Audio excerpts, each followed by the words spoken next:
একটি মাসালা। অনেক ভাই জিজ্ঞাসা করেন, নামাজের বৈঠক ভুলে গেলে করণীয় কি? এক্ষেত্রে মাসালা হচ্ছে, 4 রাকাত বিশিষ্ট নামাজের প্রথম বৈঠক যদি ভুলে গেলে বসার নিকটবর্তী থাকে তাহলে বসে যাবে, সাজদায়ে সাহু আদায় করতে হবে না। আর যদি দাঁড়ানোর নিকটবর্তী থাকে তাহলে দাঁড়িয়ে যাবে আর বসবে না, শেষে সাজদায়ে সাহু করে নিবে। যদি বসেন, কোন উলামায়ে কেরাম বলেন যে নামাজ ভেঙে যাবে, তবে বিশুদ্ধ কথা হচ্ছে যার উপরে ফতোয়া, তার নামাজ ভাঙবে না, শুধু শেষে সাজদায়ে সাহু আদায় করে নিলেই হবে। আর 4 রাকাতের শেষ বৈঠক যদি ভুলে যায়, সেক্ষেত্রে 2 শরত হতে পারে। তাশাহুদ পড়ার পরে ভুলে দাঁড়িয়ে গেছে, অথবা তাশাহুদ না পড়েই দাঁড়িয়ে গেছে। যদি তাশাহুদ পড়ার পরে দাঁড়িয়ে থাকে তাহলে যখনই স্মরণ আসবে বসে যাবে, বসে সালাম ফিরাতে যেহেতু বিলম্ব হয়েছে, সাজদায়ে সাহু করে নামাজ আদায় করে নিবে।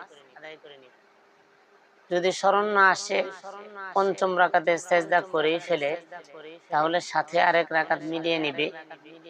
যেহেতু শেষ বৈঠক করেছে, তাই তার 4 রাকাত ফরজ এবং 2 রাকাত নফল হবে। আর যদি শেষ বৈঠক না করে ভুলে দাঁড়িয়ে থাকে, সেক্ষেত্রেও পঞ্চম রাকাতের সেজদা করার আগ পর্যন্ত যখনই মনে আসবে বসে যাবে। বসে গিয়ে যেহেতু সালাম ফেরাতে বিলম্ব হয়েছে, তাই সাজদায়ে সাহু আদায় করে নামাজ শেষ করবে।